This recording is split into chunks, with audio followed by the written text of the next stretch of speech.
So I've got Brandon Berkabile here with Real Broker. What I don't know. Plastic surgery would you specialize in? I guess would be the question. Well, we don't need to go there. We don't need. You didn't prompt me on any of these questions or anything, and so Brandon has been in real estate for going on 8 years. Nope. No. Let's try 15 years. Let's back this up. I got licensed in 2010. So we're gonna back this up.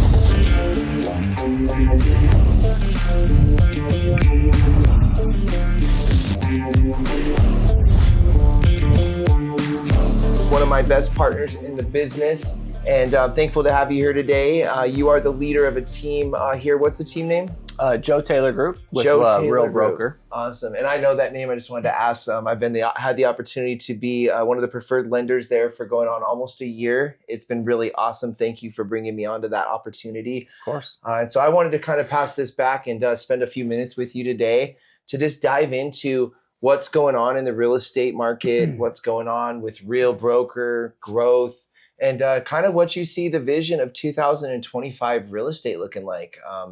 We've had two Fed rate cuts. Probably a lot of questions on that. Sure. Are rates getting better for mortgages? Sure. What's happening with real estate because of that? So, but before we get into that, I have a question. Sure. What is one thing that you love to do when you're not doing real estate? When I'm not doing real estate, well, I love to travel. There's a lot of places in this world that I haven't seen yet. What's on your ultimate bucket list? Where do you want to number go next? one, Venice, Italy, 100%. Venice, Italy, 1,000,000% will go there at some point. Haven't had the chance to go there yet, but that's my number one bucket list place.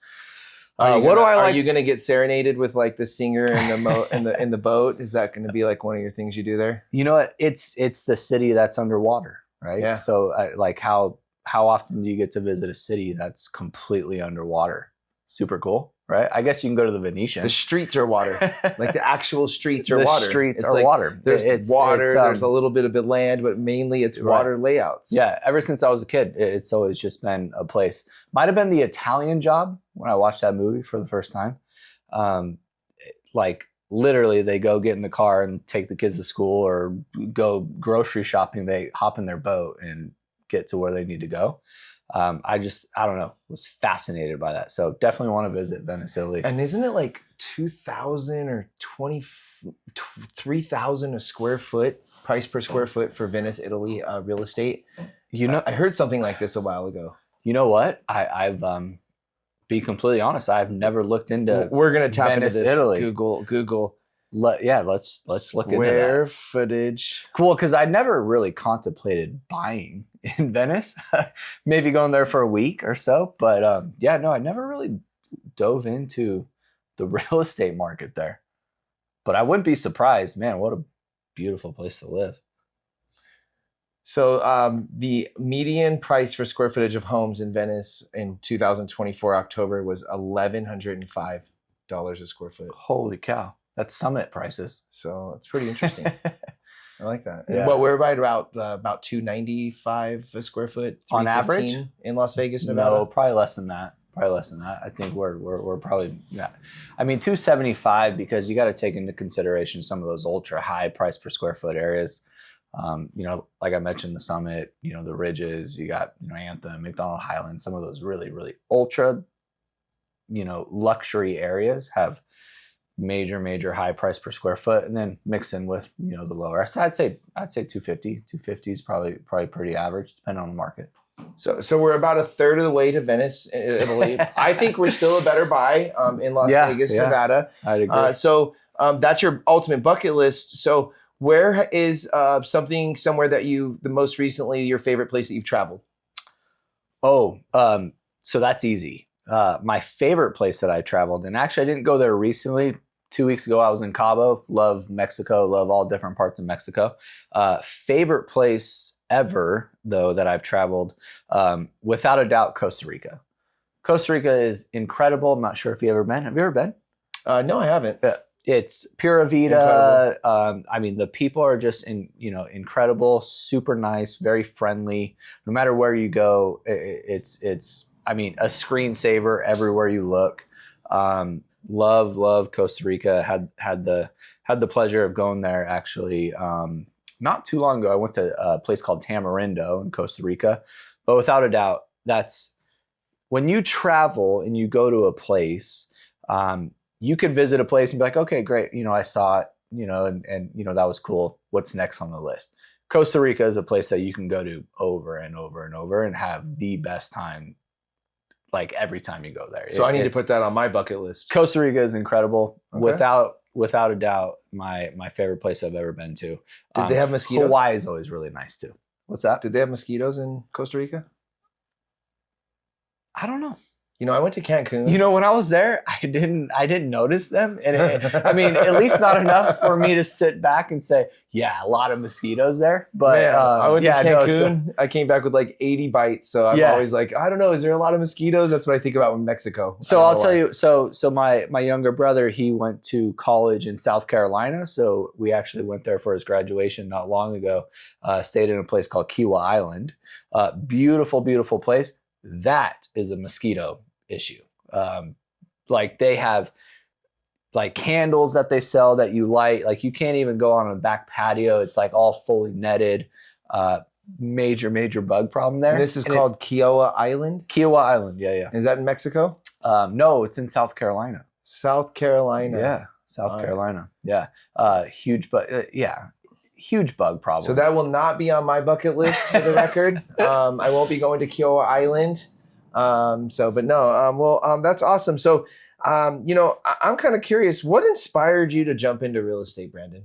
Well, I know a little bit about your story, but sure. That's kind of a question that I had. Yeah. Should I give a little bit of a backline of your story? No, well, here, I'll tell you, it's funny, and I don't tell a lot of people this. So when I graduated high school, I went to college, and believe it or not, I was actually going to school to become a firefighter. I went up to Utah. I was going to be a firefighter. I know. I don't know if it was Rescue Me or Chicago Fire or like one of these cool shows you watch. You're like, that's what I want to do. And so I did. And so I pursued that dream. And maybe selfishly enough, I have a couple family members that have been in the real estate business for a while. And I don't know. I just kind of lost my passion for that, and I really turned to real estate and saw the major advantages and the wealth that can come for it. Plus, I love the idea of home ownership and helping people achieve those goals.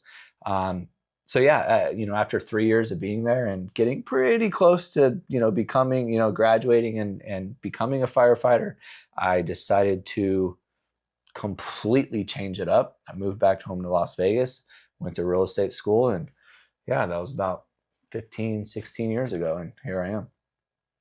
And the cool thing about that, and I didn't know that you wanted to be a firefighter when you grew up. Firefighter, astronaut, police officer, I had big dreams. Right? Firefighter, astronaut, those are definitely on my list.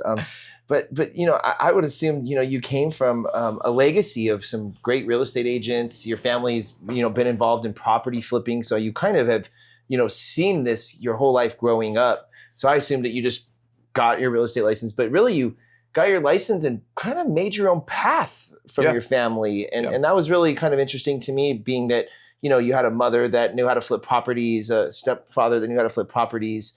And had the kind of the blueprint where you're like, I think I'm going to go do it my Brandon way. Yeah. And so you got your license, you worked on a team, you sold multi-million-dollar real estate. One of my favorite lines that you tell me, I've used many times, is that you would post up at open house, and your big thing would be to make sure that you connected with the client and set them up on a search, and that you were sending an email to this lady for 9 months, and all of a sudden a gentleman called you and said, I want to put an offer in on this $930,000 house. And you're like, who are you? And he was like, oh, I'm so-and-so's husband.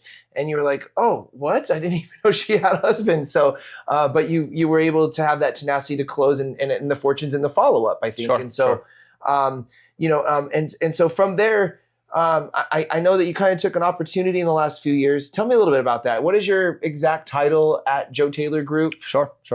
Yeah, so I'm the senior mentor guy there. So pretty much what I've put together is an entire mentor program, and so this is 100% geared towards either brand new licensees or really anyone that's maybe has been in the business and is looking to get back into the business, or someone who is, had started maybe a year or two ago and just kind of haven't, gained much traction. So I put together a mentor program. It's an 8-week mentor program that we just kind of go through this, tons and tons of steps from A to Z on not only how to facilitate a real estate transaction, but how to generate leads and how to do lead follow-up and how to manage your database and how to, do all the many things that not a lot of people, get to see from us real estate. A lot of people look at it with the naked eye and think, we just kind of go open doors and make some phone calls and stuff like that. There's a lot more that goes into it. And as a real estate agent who is, kind of trying to, find their bearings and get their career going, my mentor program is really kind of designed to put them in and do hands-on activities and really income producing activities. And not only let me hold you accountable to do it, but let me teach you how to do it. Right. And so that's kind of what it's geared towards. And I was just going to say it because, and just observing you, it's not that you're mentoring or just coaching them, but you're also like, hey, I'm going to run the play with you. And so you're actually not just coming from a place of, hey, this is how you do it and you do it this way. Yeah. You're doing it. Right. And then showing them, hey, come do this with me. Correct. And so you're making 500 plus calls a week. You're constantly on the phones. What do you tapped? I think you had a 400 call day. Recently in the last 2 months, you guys had a little battle. Yeah. Who won that, by the way? 500 actually. Okay. It's 500 dial day. We've made some partners, but a lot of my mentor agents, we do set aside a lot of those activities. Now, in my opinion, those 500,000 call days are really geared towards just kind of getting in that practice. And it's very much like you're dialing. One of my agents, his name's Dom Bunch. He's an up and comer, just got licensed not long ago. He actually just went through the 1,000 dial day probably a couple days ago. Started dialing at about 7:30. So for any of you who received a call that early, forgive us, but started dialing at like 7:30 a.m. Did not stop until I want to say 8:30 p.m. because at that point, then you probably should be calling people anymore. But it was very much a practice to get in the habit of A, being told no, but get in the habit of B, calling that many people and having that many conversations. Because oftentimes in real estate, agents lose sight of that. We're very much a results-driven business. And so we want to then, okay, here's what you need to do. Call and talk to many people as you can in any given single day. Then from there, step 2 is now how many of those people can you talk to and actually have a valuable, meaningful conversation with? Then step 3, now you're having actual conversations that turn into appointments being set, appointments being held, which then follow into contracts being signed. So step-by-step process.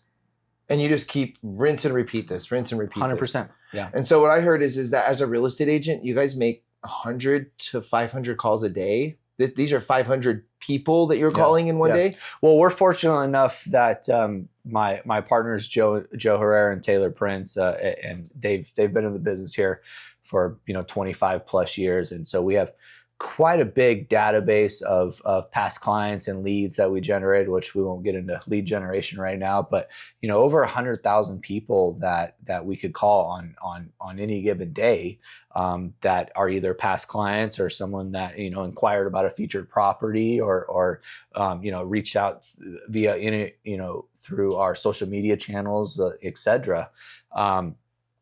We have an endless supply of people to call and people to talk to. And what's nice about that is any, agent or newer agent that comes on board and doesn't have that plethora of clientele and doesn't have that repeat business coming in or doesn't have that referral network yet, we're able to kind of provide a platform for them to really kind of come aboard, learn the system, learn the ropes, and then ultimately excel in their career. And we like to think it's kind of like a fast track, right? We kind of look at us and our platform that we designed to kind of catapult really any agent, no matter what stage they're on in their career, to ultimately get them to where they want to be and their financial success. So I love that. And so you guys have a great team. You guys have a lot of contacts. Yeah. And so would you say that a lot of these contacts are out of state? It's a good question. I never really dove in on what percentage of our contacts are out of state. I just know Nevada as a whole, a lot of our contacts do come from, our surrounding states. Utah, Arizona, California is a big one. And with our partners and our collaboration with not only Place and with Real Broker, I mean, we're not only locally but nationally and internationally, so we get a lot of referral business and not only out of state but out of country buyers, and so we're pretty diverse in who we collaborate with and who we do business with. However, we've been in town here a long time. So I would say a big majority of our database, is Las Vegas local residents. And so what's essential to know about for any out of state buyers? Like what's essential to know about Nevada market right now? Yeah, no, it's a great question. So the facts are this, Josh. When someone is contemplating selling their home, the top 4 reasons that someone sells their home is: 1, they are either looking to upsize or their family's growing and they need more space. Their current home doesn't have enough space for them. Your home. Number 2 is kind of the opposite. They're looking to either retire or downsize, right? They have too much space, right? Okay. Number 3 is, I don't always love this one, but any relationship status change, whether it's be marriage or divorce, right? Is the 3rd reason. And the 4th is just for health reasons and mobility purposes. But what you'll notice is out of those 4 top reasons someone decides to sell, the market and the market status doesn't matter, right? You don't time when you're getting married. You don't time when you're having a baby. You don't time, maybe you time when you're going to get retired and try and plan ahead. But, a lot of those life events can happen in any of the 12 months out of the year, right? So real estate coach once told me that the market will never dictate how much money you can make. The market will only dictate how hard you have to work to make it, right? So I'm not going to say that there are better times of the year to buy or sell. I mean, I think that kind of goes in waves, right? We're entering right now the 4th quarter, which if you ask pretty much any agent right now, that's kind of when their business goes down. That's my favorite time of the year. Okay. That's when I'm building my pipeline. That's when I'm setting up appointments. That's when I'm talking to my clients, my past clients, my future clients, and really actually sitting down with them and setting a goal with them and designing an actual blueprint of what their goals are. Okay, if you want to sell and if you want to buy, here's the timing, here's the plan, and it's a case-by-case situation, right? And so I think it's very important that when you're debating or contemplating the idea, should I sell, should I buy, and is the time right? And obviously what interest rates are doing, and they're kind of that's a massive factor. However, but for Nevada, I think I heard something from you. Okay, go ahead. Not to stop you. Good. I think I heard that we have babies being born, so we have great hospitals, move-up buyers. We've got some retirements happening, amazing golf communities and 55 and over communities. Sure, yeah, absolutely. We've got some divorce happenings. We've got some of the best divorce attorneys in Nevada. Yep. I mean, people come here and do drive-through marriages and then decide that they don't want to be married. The Britney Spears effect.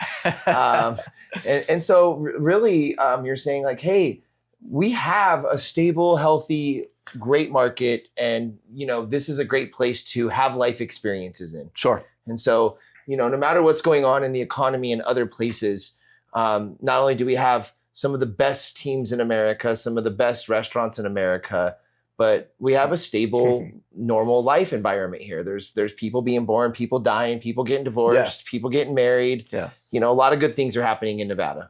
It's funny when you I mean, you can go on a cruise, right? And let's say you're on a cruise and you meet a random person and they say, oh, you're from Las Vegas. And this is actually a true story. You're from Las Vegas. What hotel do you live in? You know, how much do you gamble? I'm like, well, it's not quite exactly that, right? What? They have schools? It's not on the 23rd. It's not on the 23rd floor of the Bellagio? It's crazy. And so, yeah, there's just so much more to Vegas. And me being a local and born and raised here in Las Vegas, I mean, rarely do I even go down to the Strip. Like you mentioned, we have great restaurants and great food. And honestly, you'll find me down at the Strip on 2 occasions. A, when, you know, I got to take a girl out or something, or go to a Cirque du Soleil show, or B, when I have friends and family in town and they're like, oh, I'm at the, you know, Cosmo pool, come down and hang out. And so, you know, you try and, you know, play that card. However, there's just so much more to Vegas. As you know, we have the Raiders now. We have, you know, the A's are coming. We have a women's basketball team. We have the Las Vegas Golden Knights. Shout out to them. Who, I mean, our city is absolutely exploding. I was reading an article the other day. They said that Las Vegas in 5 to 10 years time will be a metropolitan hub, same as, you know, Chicago and LA and New York, and like these cities that are finally getting the respect. Yeah, finally getting the respect. Because all we had before then, we had UNLV basketball. That was it. And so now we're Gucci Row. Now we're on the map. Now we're on the map. Gucci Row. So. No, I love that. So that's great topics. And so that's going to take me into like, what's one reoccurring mistake that you see buyers make in a fast-paced market like this? Yes. No, great question. I think if I had to sum that answer up into one word, it would be settling, right? In a fast-paced market like this, and we're very much so, in my opinion, of course, entering in the fourth quarter, and usually fourth quarters are buyers type markets. If you're contemplating and selling and you're entering, you know, November, December, usually you wait till after the holidays to put your house on the market.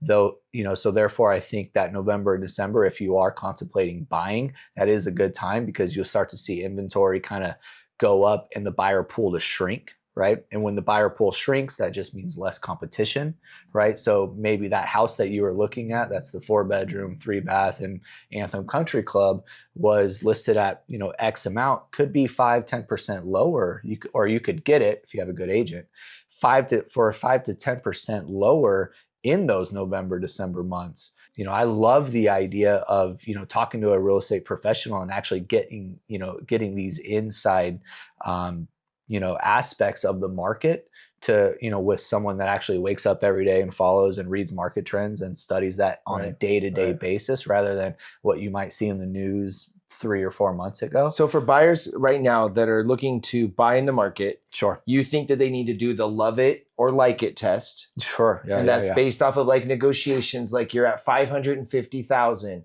and you want this beautiful home that's listed here, and you made an offer on it for $550,000 with $15,000 towards closing costs.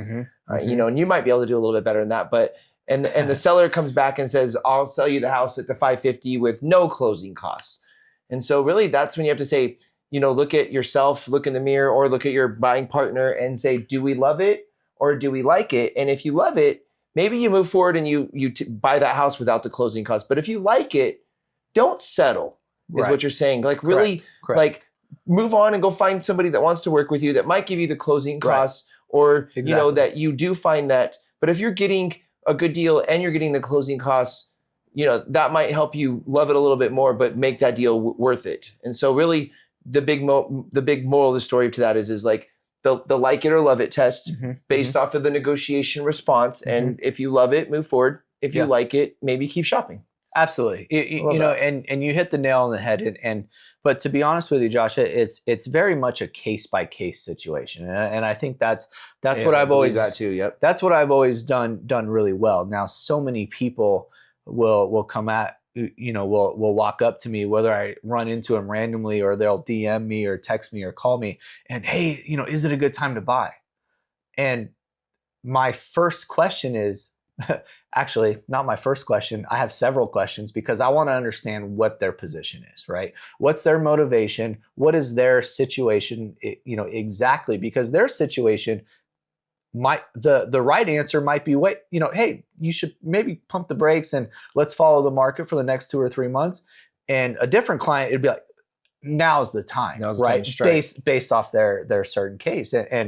And no matter what, I think always, the debate is renting versus buying, or maybe I'll extend my lease. Okay, well, extend your lease for another 6 months, but let's do this. Let's put all the cards on the table. Let's at least be open-minded about the fact that we want to say, okay, if we buy today, here's what we can expect paying, versus if we don't buy and we extend our lease, here's what we can expect paying. And the reality is, renting versus buying, it oftentimes is a no-brainer. I think the average net worth of someone who actually owns real estate versus someone who does not own real estate is about 40, 50, maybe even 60% higher than any given person. So yeah, and I can't agree with you more than that. And so if you could give one standout tip for buyers to get ahead, what would that be? Save and pay your bills on time. I thought that would be pre-approved with Joshua Nieves. I mean, you're going to save thousands of dollars if you work with my lender. That's you're right. That's one of our lenders. No, that's step but two. Save, be prepared. Like, be prepared. Have your money in the bank, not in your mattress. Correct. Save, or even know that where your down payment's coming from, like that you can get a gift, or that you're going to have access to these funds at this time. And I mean, if I may, Josh, it's seek expertise would be my first advice.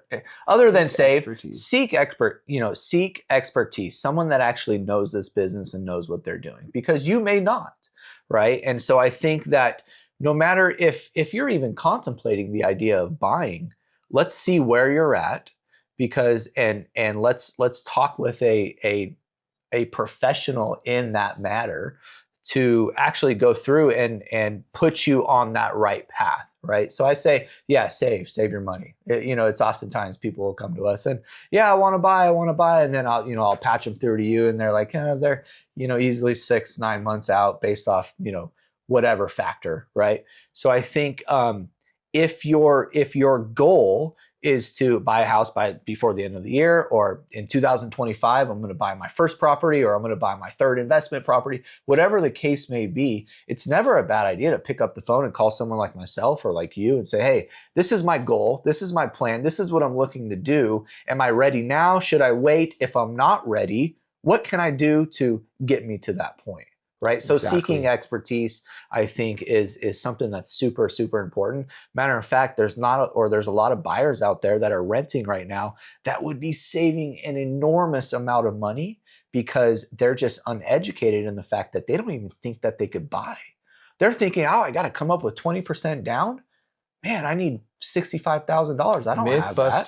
Mythbuster. The reality is you don't, right? And so I think seeking advice, talking with someone that actually knows this business and knows what they're doing is super important. And especially if you're a first-time home buyer. I mean, there's just so many things, and there's just so many opportunities out there that, talk to someone that knows what they're doing. I think our last VA buyer literally closed, I think it was like less than $2,800 out of pocket. See, I was almost thinking, I think we had to write them a check at the end. There was one deal that they kind of had some leftover there, and it was like, you got a house and here's some money is kind of what it boiled down to. But I would say seek advice, seek expertise, and really get on the right path. I love that. No, that's great answer. Seek expertise, and not only can you get a plan put together with just one of us or both of us, but knowing what it's going to take, like that you can accomplish that, like knowing, okay, this is where I want to be in 3 to 5 months. I need X. Okay, well, what if you're $4,000 short, and now you can make that plan to save that extra $1,000 a month? So I think that's 100%. Great to seek expertise and then really be able to have that plan put in place. And so, I want to kind of shift this right now. As a loan officer, I can definitely see a huge value in our working relationship and our friendship. But, from your perspective, what do you look for in a strong lender realtor partnership? I know I'm kind of putting you on the spot. No problem. First thing that comes to mind, communication. Right. We've done a lot of deals together. Right. And I think one of the most valuable traits that you have, and I've seen with other lenders in the past, is communication is key. Communication can absolutely derail your entire transaction completely, right? And so I think that communication for me, now other agents may have a different opinion, but communication for me is number one. I like to know about things, before they happen, right? I want to be proactive instead of reactive. And I think that communication and good communication and over communication essentially can be, in some cases, the difference whether that deal gets across the finish line or not. So for me, if you ask me, the most valuable trait in a lender is communication and just kind of being on the ball and staying on top of it throughout the entire process, which you do pretty well. Thanks, man. What makes a loan officer really stand out to you besides communication? Man, first word that comes to my head, confidence, right? So I think just looking at myself when I'm prospecting or talking with people, or I run into someone, waiting in line to go see a movie and I haven't seen them in 10 years and they ask me about the market and I'm like, and I respond with confidence. Well, hey, here's kind of what's going on. What's your case look like? And I ask those questions and I'm confident in my response. I think it makes them feel very comfortable. And whether that turns into a deal later on or not, great, or whatever, right? Or maybe they refer me business, whatever it is.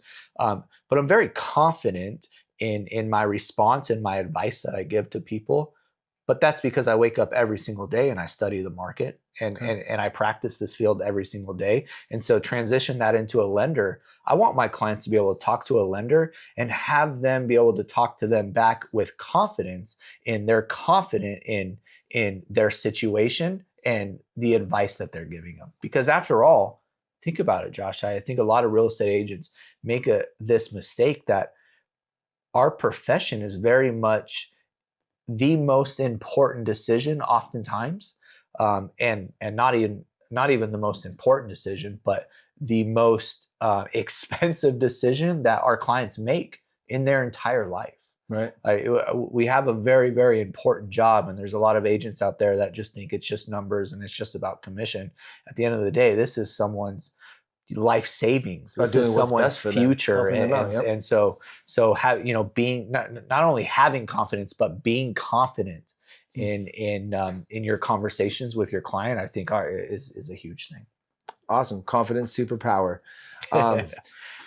So this is real estate is a high stakes game. Yeah. You put a lot on the line. You put your reputation on the line. Can you share a memorable moment of a story where you may have a last moment situation, emotions are flaring, and where a lender kind of came in and saved the deal or made a deal happen for you? Or did that lender break the deal? What's something that really resonates in you to where, those high stakes were there, and do you have something that you could share on that? Absolutely. It's so funny you said that, because you didn't prompt me on any of these questions or anything. And so catching you off guard today. No, so it's funny, but as you were asking me that, I was already thinking of 2 or 3, and I'll just listen. I'll put you on a pedestal now. There's been very much.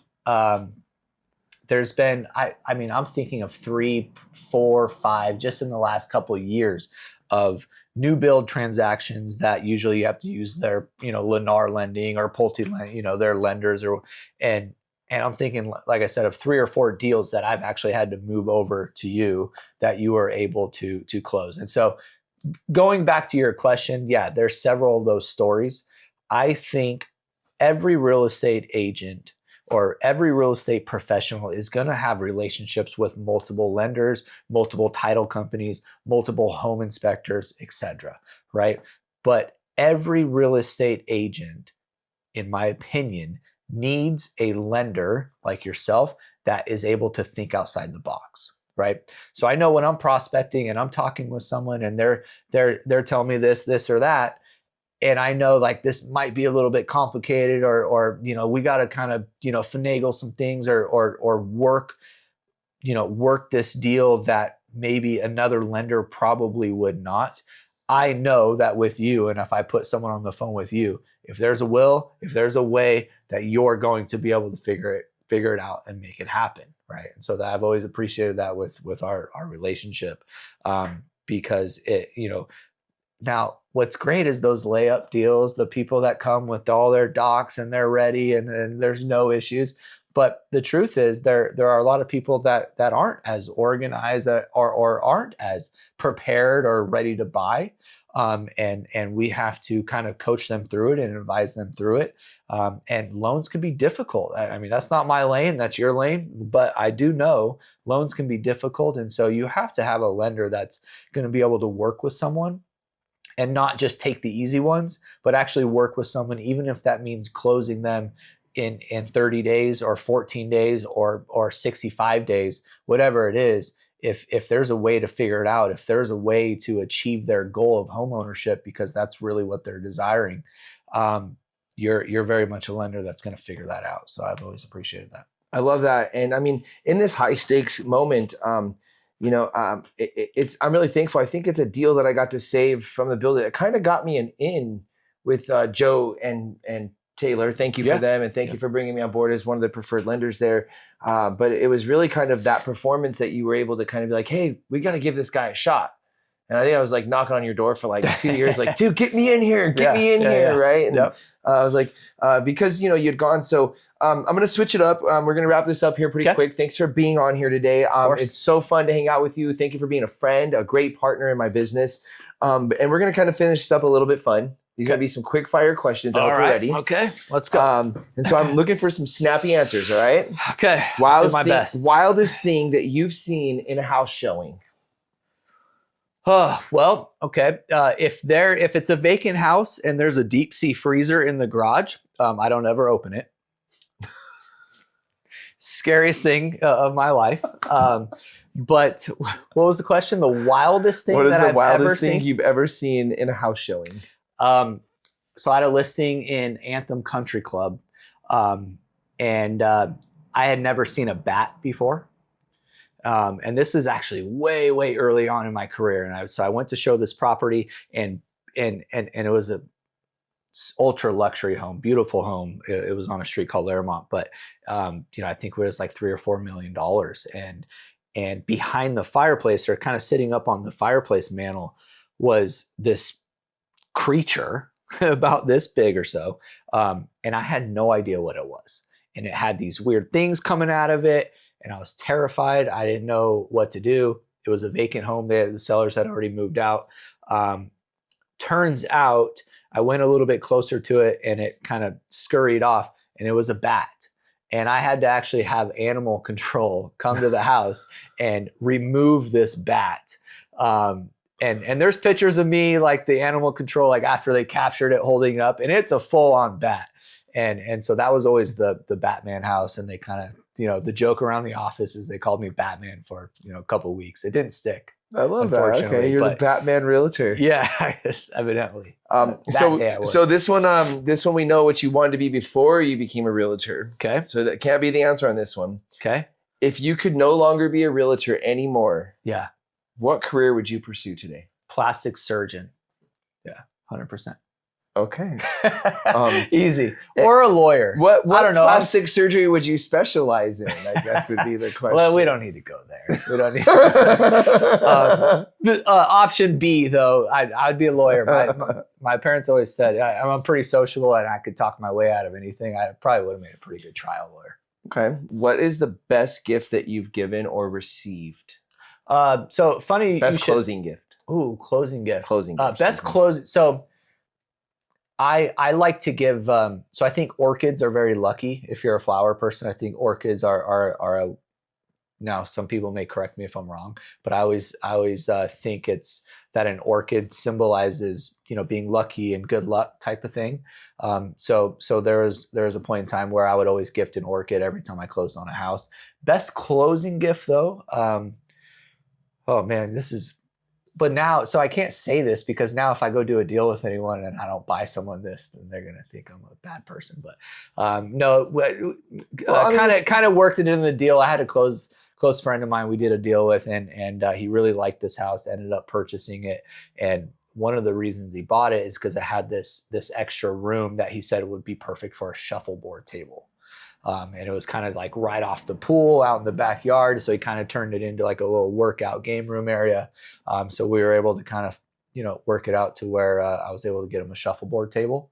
Yeah, that was probably the best closing gift I've ever given. Nice. So what's your favorite guilty pleasure TV show? Chicago Fire. Chicago Fire. Yeah. Okay. Yeah. So I've always watched that show. I mean, I watch a lot of TV shows. I love TV shows. I get sucked into them. Matter of fact, when Sons of Anarchy was airing, I'm not sure I worked for like an entire month. I was pretty involved in that show. I liked that show a lot. Breaking Bad was a good one. And I love Yellowstone.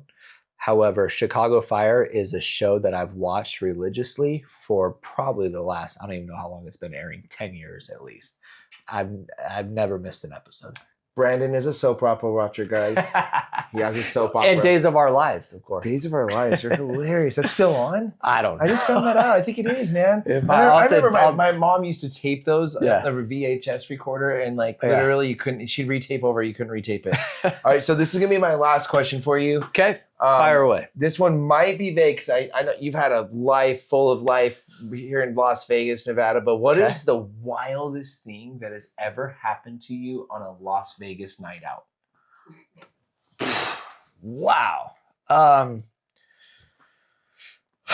Las Vegas night out. Well, it's going to be good. I'll say this. First thing that comes to my mind, because like I said, I have no idea.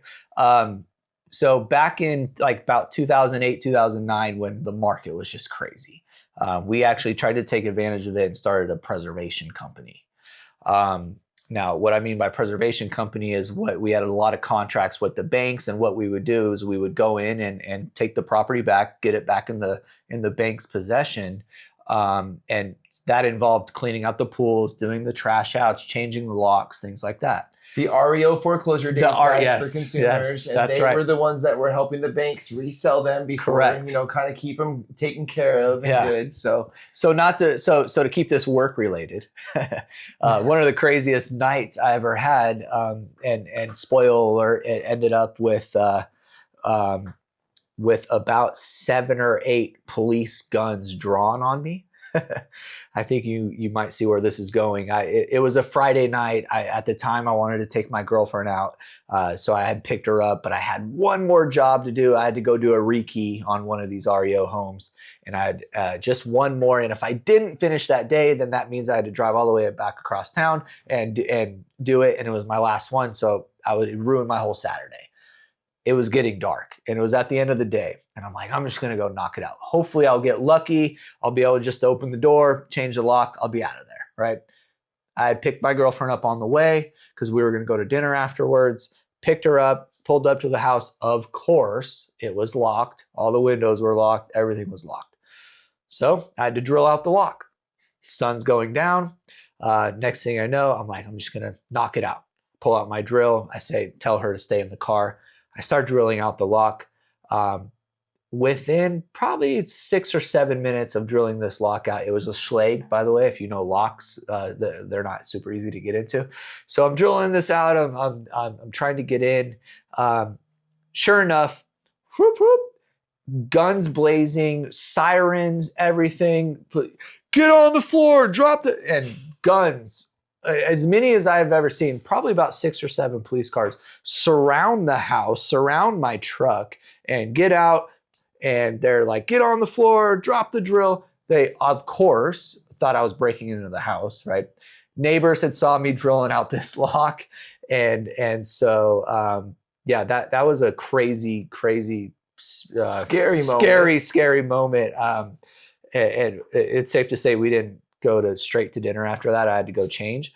But never a dull life in real estate in Las Vegas. I love this story. Thank you so much for sharing. It's amazing. Thank you, Brandon Berkabile, for being on my show today. Thanks for spending the moment and sharing. It's great to have had the opportunity to work with you for, I think, going on, I mentioned 9 years ago, so 10 years coming up this year. Yeah. I'm looking forward to 10 more. Likewise. Thank you, man. Thank you. Thanks for having me. Hey, if you're a realtor or a buyer, or you're just curious about the Nevada market, maybe you're looking for the right team to join, or maybe you're looking for the right home to sell or the right home to buy, please think about Brandon Berkabile. Give him a call, check us out, DM him, We're going to help you out. We're going to help you build your business. We're going to help you buy the right home or sell the right home. And if you're looking for the right loan, give me a call. I'm here to help. Thank you guys for listening today. And Brandon and Joshua are always here. We're a phone call away.